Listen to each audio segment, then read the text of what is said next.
Into you. Yeah, let's do a game review. All right, welcome back, folks, to DawgDial. With your host, Josh Mendlinger and Taco Thompson, my partner here. We are live on Facebook as well as live here at Buffalo's Cafe in Woodstock, Georgia on Highway 92. If you ever want to come down and join us, stop by and they'll give you our appearance schedule. But we are here to talk Georgia Bulldogs football. Taco, what about that game? Have a little recap for us there of that win. Yeah, let's get into the meat of the show. 53-28, and if you watch the game, Georgia initially coming out of the blocks, you want to establish the running game. Well, that didn't happen so early. So guess what? Business as usual was not in play. Well, in giving compliments to Missouri, a pretty big defensive line from Missouri that gave the Bulldogs a little bit more than what we were looking for coming out of the blocks. But, as is the case with Georgia, and this is where I want to get in a little bit of the play calling, I thought Chaney did a good job putting the shift in gear to go to the passing game. What we hadn't seen before is the game having to rely on from. I wouldn't say that was the case in this game, but you certainly saw the Bulldogs go to the pass early, very effectively, I might add. But yes. There towards the end of the first quarter, it's a 21-21 ball game. Definitely. Georgia faithful back in Athens after the trip to Tennessee for 2 away games. 21-21. The Dogs hadn't seen that so far this year. No, they certainly were used to kind of coming in and just rolling and dictating exactly what was happening on all three components of the game, from offense, defense, and, of course, special teams, of which Georgia this year with special teams is doing so well with. So they did, and it was a little bit of a wake-up call, I guess, in that first quarter for them, and it looked like Kirby Smart, with his energy that he brings to the field every day, certainly got the spark going and got him moving again. Did get a good spark, and obviously the later in the game, that running game will look at the second half statistics, and overall Georgia did finish up with 696 yards. I think that's a pretty good day on the offensive that's what side. They call a record-setting day there. Close. The second highest yard total. I think one better was South Atlantic in 2006 or something. Right. But that's a pretty good game all in all towards the end, when all the statistics, as you'll go into a little bit later with us, as you always do so well, we'll talk about that individual performances when we get to our let's talk about recap. Fromm. We only saw Fromm in the game. Didn't see Eason. That was some of the talk coming into the game. So the coaching staff stuck with Fromm. Mm-hmm. Here it was, the first case that we finally get to see a passing attack from Georgia and what happened. And what you saw and what I saw to keep that offense in gear, keep them on the field. There were a lot of good, solid third down conversions. Solid third. Yeah. I think it was 13 and 19 in third down conversions. I think Georgia is ranked way up there in third down conversions, if not one or two. But again, Chaney, I thought, did a really good job of mixing in the run and the pass. The running game finally got going, and then you saw the Big Red Brigade, the Georgia rushing attack come on strong. Actually finished with 370 yards. So after that second quarter, you saw Georgia again establish itself and solidify the game plan, and there were some good halftime adjustments, I will say, on both sides of the ball. But the game really, after the second quarter, really didn't feel like there was any doubt that Georgia had re-entrenched itself and established itself. But the one half, I will come back and say that the defensive effort was probably not the most stellar that you've seen. I agree. For Georgia. Mm-hmm. There's no doubt with that. I think being that it was a later game as well, I think a few of our fans or dog fans out there were looking at their phones at some of those other games going on during the day yesterday and some of the upsets that happened, and absolutely may have panicked, I would say, in the first quarter a little. Well, maybe not a panic, but we're a little definitely more worried than any other time this year coming out into Athens, Georgia. And then the Dawgs went leaping. Yeah. Let's call them the leap dogs. It was a leap year or a leap game. Leap night. Yeah, exactly. The leap dogs. But the hurdlers, I guess you could say the track team showed up a little bit. We did. Yeah, so. Swift, let's see, we had Swift, you had Chubb, and then Werner got in there. Swift was called back, but you did see the Dawgs extending the run with great athleticism, jumping over the team. But let's go down through. Fromm finished 18 of 26, 326 yards. He did throw an INT. Not a bad, it was a good play made on it. He knew he'd made the mistake in the game. Sure thing. One of those things, it's going to happen throwing it 26 times in a game. Absolutely. I mean, it's bound to happen with any quarterback. Even the best can't go throughout an entire season, usually, without without an interception or a turnover in some way, shape, or fashion, and it just caught up. And it was a great play. It was certainly a great defensive play. Super play by the linebacker for Missouri. Was it one-handed, just grabbed it out of the air. One-handed with those sticky gloves. Yeah. Had those sticky gloves coming on. But well, but the balance between the rush and the pass on the game at 326 for Fromm, 18 of 26, 2 TDs, threw the ball well, very accurate in that game. Was happy to see that, and Georgia stuck with him throughout the game. And then you had the stable of running backs. Chubb carried the majority of the load, 16 carries, 70 yards. Swift, 6 carries, 94 yards. Michelle, 9 carries, 86 yards. Holyfield, 6 for 48. Hardman had the one reverse, 35 yards. And Harrion carried 6 times for 31 yards. So as a team, you had 4 rushing TDs. You had 51 carries, 370 yards. And just, again, the Georgia rushing attack established itself. They did, absolutely. I think going into this, as you said earlier, work week, that not an off week, not a bye week, it's a work week, according to Coach Smart. And I think that's the mentality that the Bulldogs need to maintain in order to get to that pinnacle at the end of the season.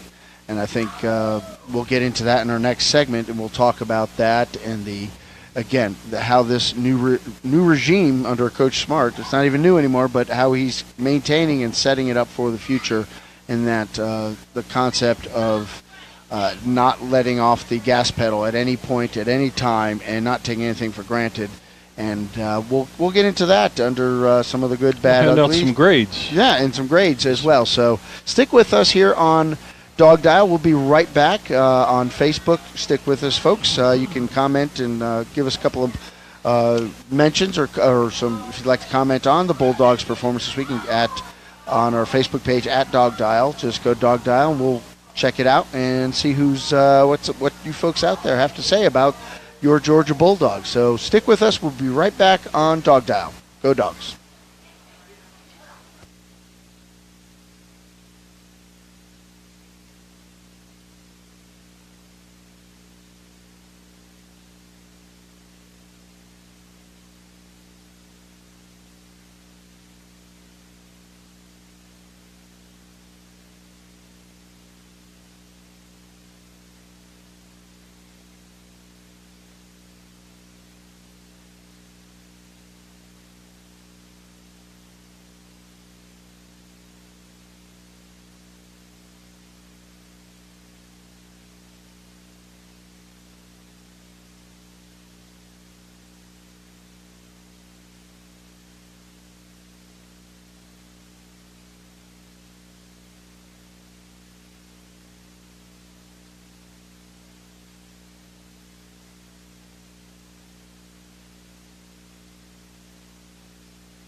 Grades.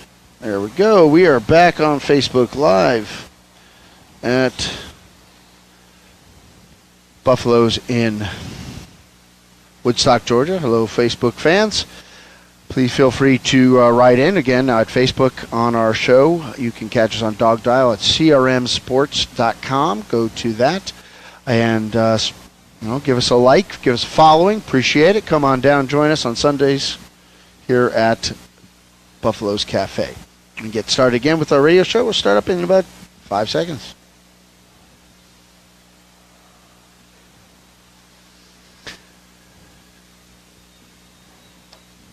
All right, welcome back to DawgDial. I'm your host, Josh Mendlinger, with my partner, Taco Thompson, here to talk more Georgia Bulldogs football and that good win against Missouri this past weekend. And we want to go over the good, the bad, and the ugly, give out some grades as we always do, Taco, and let our folks know exactly what you thought, and we'd love to hear them what they thought about their Bulldogs. If you want to comment in on Twitter or on Facebook, or you can even call in our text line, 803-816-1170. Yeah, Taco, I think, go for it. Let's hear it. The good. Let's go down through the good, the bad, and the ugly in this game. The good is obviously the rushing game is sustainable, and we got that restarted again. As we've talked about before, you're starting to see some of that depth at the running back position. But the best thing I think we saw is the ability of our true freshman quarterback, Jake Fromm, not the Jake from State Farm. Yes, I think exactly. his mom twittered out something to that effect. If Not you saw liking that, huh? No. It's jokingly, Yes. like, are you wearing khakis? There's something on Twitter about that. Anyway, but Fromm, as we talked about, had a pretty strong outing, 18 of 26, 326 yards. So that's a career game for him. I think the Georgia faithful saw him in action and saw what it was like to have a passing attack. I mentioned third down conversion is strong. Another on the good list is, again, Georgia was 6 for 6 in the red zone. I think we're now at 29 for 29, something crazy like that in the red zone this year. I mean, that's potent. And, 53 points, you can kind of count on. I don't know what our lowest score Georgia has, maybe the Notre Dame game when they scored 20. But the Georgia Bulldogs can sure put up some points. The other good that I saw, even though Blankenship didn't hit the end zone on every single kickoff, he was, again, perfect when we needed field goals. I think he had something like 6 coming into the game. He's only missed 1 on the season. Yeah, But he was, I think, 4 for 4 on Saturday definitely. night. And I don't know to you, but to me, when he did direct those kicks shorter than the end zone, which is different than what he used to, it almost looked purposeful to me. It didn't look like it was a missed kick as much as it was someone said to him, one of the coaches said to him, okay, put it right there. Let's see what you can do. Let's see what they can do with it.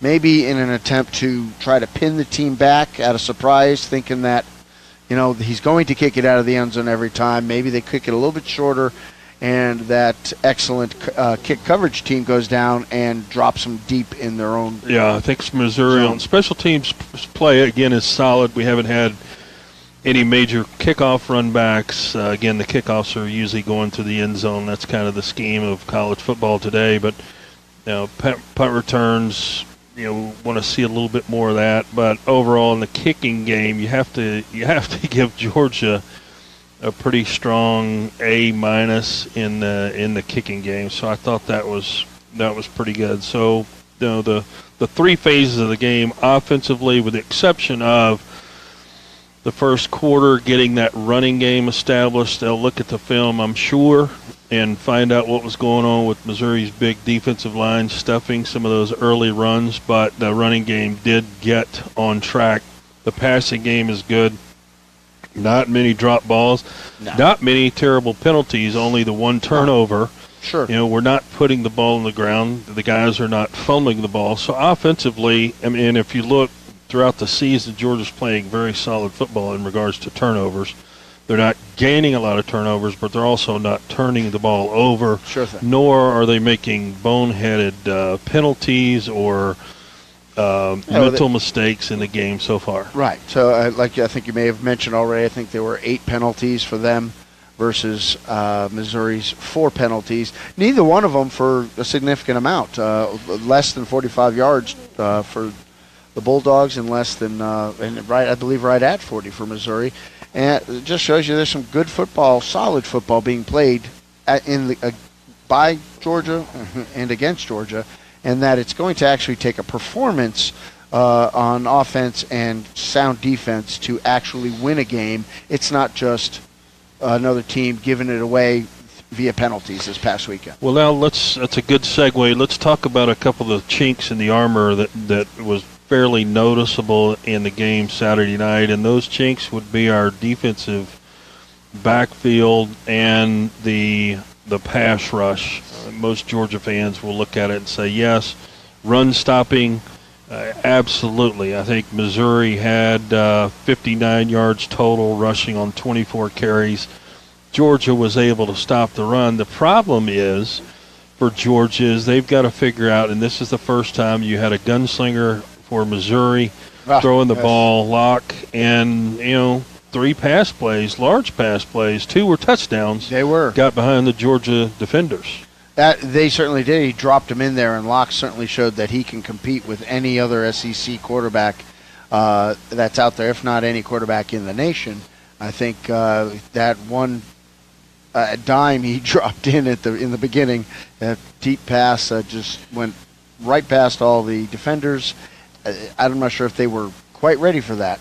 Yeah, they were. The 2 touchdown passes were just straight out flatline streak plays. So our defensive backs, and then we have safety coverage. I think for the most of the night we were using the cover 3, which is a 3 deep zone. So these players are taught to keep everything in front of you. That is correct. So this is one of the mistakes, and we've talked about it in previous weeks. This is not something that Georgia has had fatal errors, but if you do this against the better teams, that's going to end up hurting you. So, the segue to that is the pass rush. Georgia does not have a pass rush, or at least so far against a passing team.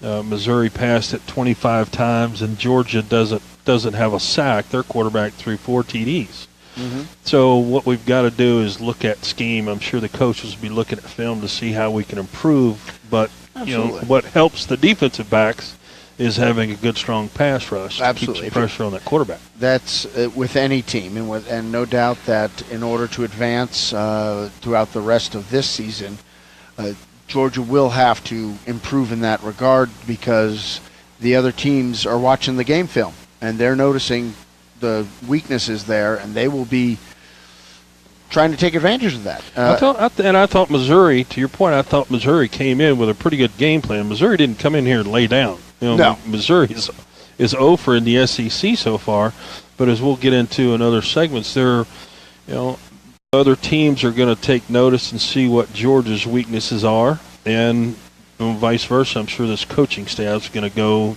into the work week and work on trying to fix some of those things. Right. As we mentioned at the beginning of the segment, that there is a bye week or an off week coming up this week for the Bulldogs. And while there is some much-needed rest for those who are injured, tired, and those students, obviously, student-athletes getting in some class time, the fact is there will be some significant coaching. I don't believe we'll see that the defensive backs and the safeties let anybody pass them in the next game. Now coming up, the next game 2 weeks away is against Florida, and there will be some speedsters out there, so they will certainly need to be prepared to battle that. And you mentioned it there, injuries. We will have to face injuries. And on the defensive side of the ball, Trenton Thompson is not there, David Marshall,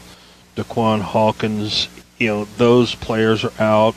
I saw Tyler Clark, who was replacing Thompson on that defensive line. I saw him leave the game, I think, in the second quarter. So, yes, Georgia is dealing with some of those injuries, not like every other team doesn't have to do it. We'll get a little bit more in depth maybe about some of the significance of those injuries, and when we'll start to see some of these players back. But on the most of those injuries are glaring on the defensive side of the ball. Godwin obviously was out he went out with a rib injury. Hopefully that's not too serious. But Georgia, after 7 games, is starting to deal with that.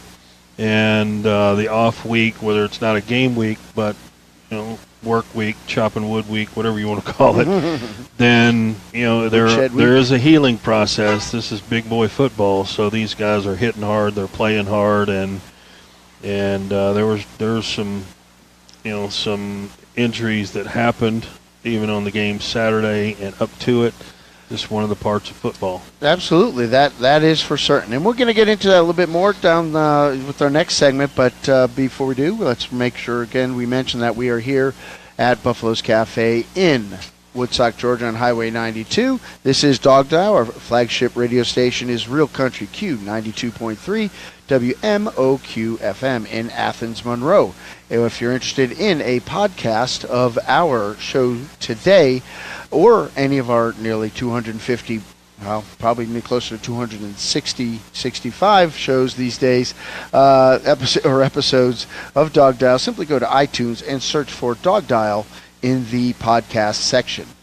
We would appreciate it if you check us out. We'll be right back. We're going to take a quick break after these words from our sponsors. We'll be right back on DawgDial. So stick with us. Go Dogs.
Test. I don't think the Falcons did too well. Ooh, it was a rough today. one. All right.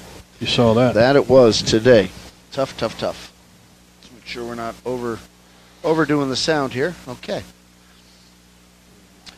All right, welcome back to DawgDial. I'm Josh Mendlinger, your host, with my partner Taco Thompson. We are here to talk some more Georgia Bulldogs football, and we are here at Buffalo's Cafe again in Woodstock, Georgia. Taco, let's talk about some of the individual players that stuck out for you. I know we've talked about the teams on the whole, but what players stood out for you during this past? We talked about a few, but any there? Well, I saw Mr. Sanders, Dominic Sanders, had his interception. He's now tied for third in school history. Guess who he passed? Oh, let's see. That would be someone affiliated with Georgia football. That would be, huh? In the head coaching position. Could it be somebody who played for them? Mr. Kirby Smart. Yes, Mr. Player Kirby Smart. Yes. So, yeah, Sanders has... That must be a fun interaction to come in and say, hey, Coach, I passed you. Could you imagine that one? I'm sure that happened. Hey, Coach, you're done. Yeah, and I saw him. I like what they're doing now. They have this the turnover bling. So Yes, George I've has seen got that. The golden shoulder pads. It's like a scene right out of the Raiders, the formerly Oakland Raiders or Oakland Raiders, and then also out of it looks like a scene out of It Kiss. does. I'm not sure if it's the band Kiss, Gene Simmons. But or, the kids like the bling. Raiders. I like that. Gene it's fun. Simmons maybe. I do like it. I like the enthusiasm. I like the energy that's on the sidelines. I like the fact that they're bringing that out right away. They're not waiting for it. It's just boom, that kid comes right off to the sideline, and they're just slapping it right over his helmet, right over his head. And that's the way I think teams need to see that energy, because after all, they're still young adults, and they want to have some fun, just like their fans are having fun in the stands. So hey, why not? Why not? As long as it's not overkill to the point where you're unsportsmanlike. Obviously the coaches are there to teach them sportsmanship and to control their behavior, but in a situation like that, I think that's a good thing. And I think Coach Smart said our bling is better than a trash can. You've seen there's some team out there with a trash can, so I don't know about that one. But well, anyway, another note to point out: McCole Hardeman is third in the SEC in punt return average. So what I want to see him do, and he's electric when he gets the ball. Mm-hmm. So I want to see him return one back. We talked about Blankenship. He's fifth in scoring in the SEC with only one missed field goal. Sure He's putting it through the end zone most of the time.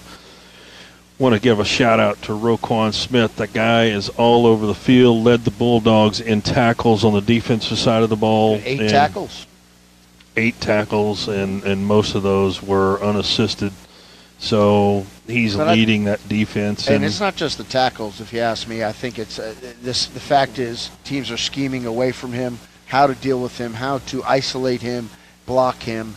And I believe that even when he's not in on a tackle, he's affecting the play. And ultimately, that's all you can ask for every player on the defensive side and offensive side. It's just you've done your job.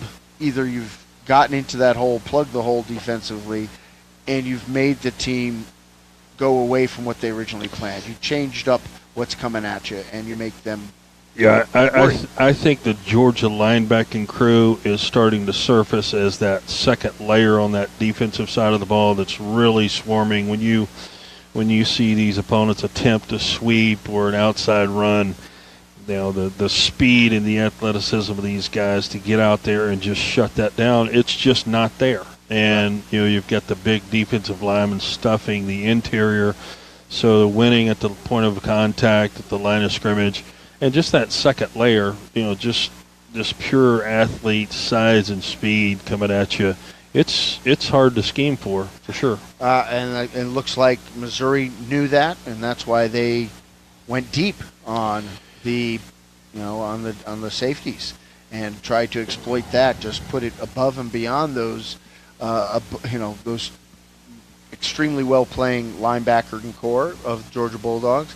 And they said, let's just not even put it anywhere near them. Let's keep them out of the play if possible. Yeah. It didn't quite do the trick of opening up the run game, though. I mean, no, that's, I'll give you that. I'll agree.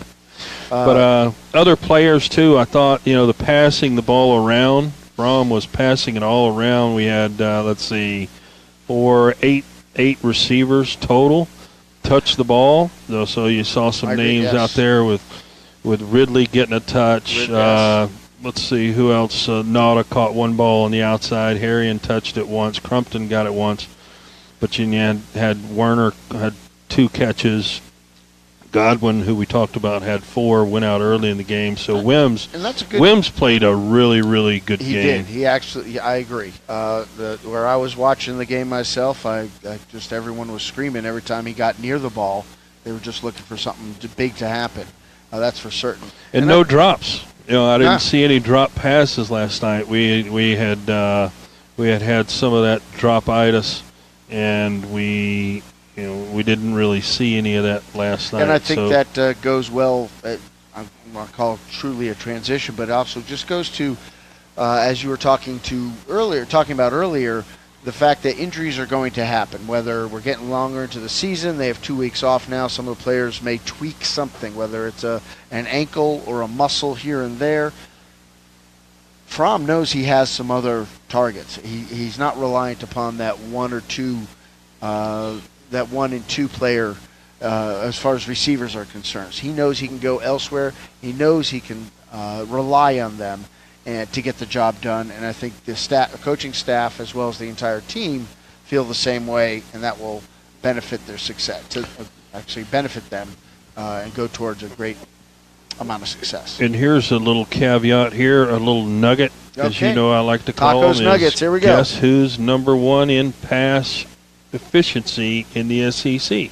Well, let's see. We're talking about Georgia Bulldogs. Let's narrow it down for you. Let's narrow it down for me? Okay, well, that was not one of your harder ones for me to guess, Taco. Mr. Fromm has got a 170.4 pass efficiency rating, and a lot of that now, you can't say it's against fluke opponents. It's against nobodies. This is against now the SEC and the Notre Dames. By the way, Notre Dame having a great year, so that win looks even better for Georgia. So certainly does. Fromm, I think, is where the Georgia faithful would hoped he'd be. I think at this point he's established himself as the solid number 1 starter. Sure thing. I think the controversy or the competition or the debate is over. I think there's a clear number 1 and number 2. And before we take a quick break, I think that was a statement by the coaching staff to say, hey, even though we're up and we're winning, we're sticking with Jake. We're keeping him in there.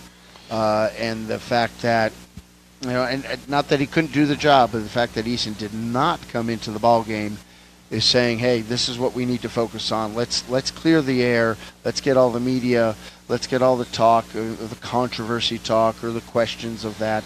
Let's get it off the table. Let's just focus on the future and what we're doing right. At the end of the third quarter, you're right. It could have been an option there to put Eason in to get him some playing time, but I think you're right. It was a statement by the staff to the fans, to the team, really what matters is that they're getting behind Fromm. You see a lot of positive comments about Fromm from his players, and I think you're going to see Fromm is the number 11.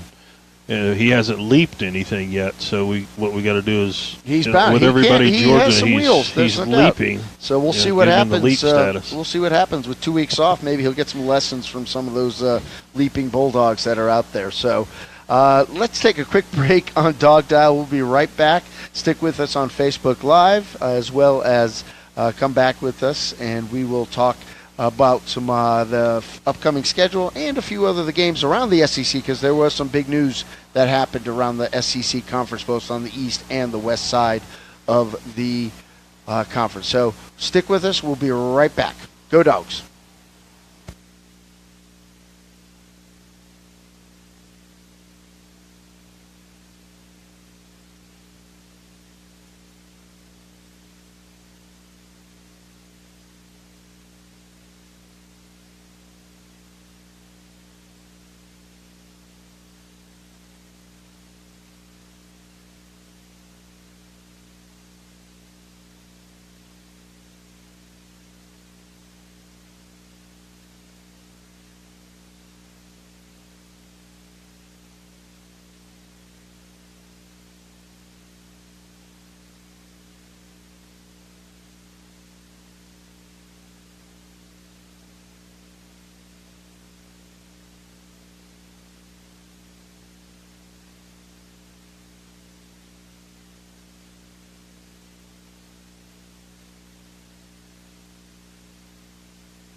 Testing.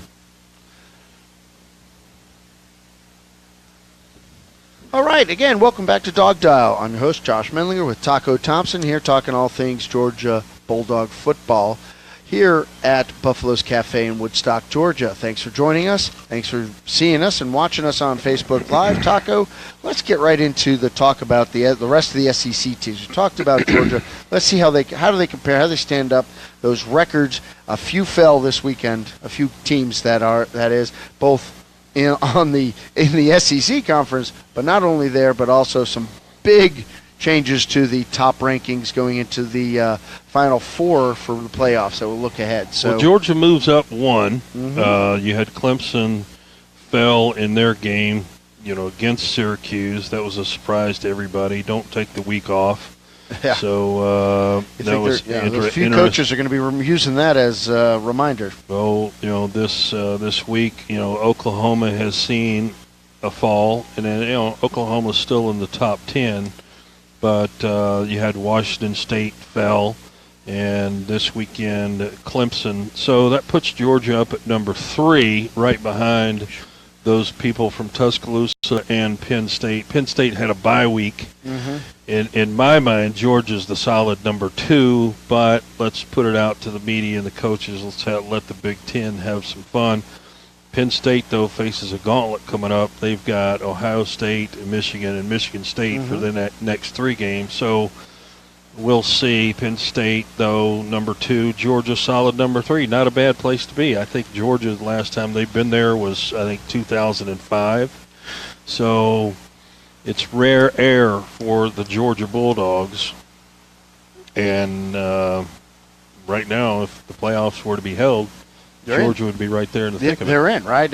Hopefully, and I'm sure Coach Smart and the rest of the coaching staff will have the boys in Athens under control and not thinking that, we're top ranked now and we got an easy walk to the playoffs. And I'm sure they will keep them under control, keep their heads on them, as well as keep them practicing and making sure there were next plenty game. of errors in that game, and you can just look around college football and see the top ranked teams getting beat. Yes. And let's talk a little bit. Not even the top ranked teams, but even just in the SEC. Well, let's go there. Let's go right there. Let's go right there. SEC is considered one of the best in the nation, right? But so, let's look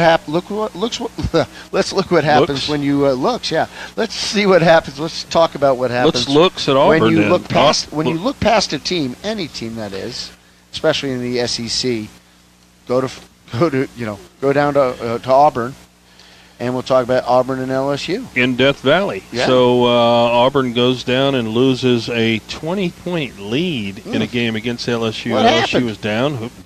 Something's cooking there at Auburn. So, if you look at where Auburn was, I think they were at number 10 and fell all the way to number 21. There's some serious chinks in that armor. And not to stray too far, as you're looking ahead at some of Georgia's opponents, those ugly uniforms that the Gators wore. What are those? Were they gray, camo? Swamp. I didn't see them. Swamp brown, swamp I didn't green. see them. Neither did the referee because they didn't raise their hands in a touchdown. That's what I saw. Except once. Yes. So Florida loses to Texas A&M. I don't even think Florida is still in the rankings. Maybe they get a vote somewhere by somebody. But again, those are things that you're looking at. Georgia's next opponents that were supposed to be the tough ones. Well, the men are separating from the boys. And it looks like Georgia keeps continuing the dominance. Some of these other teams keep slipping. Ole Miss kicked off Vanderbilt. Mississippi State beat BYU. BYU's down this year. And you had another good one, and we still have to play Carolina. Carolina took care of Tennessee in a tough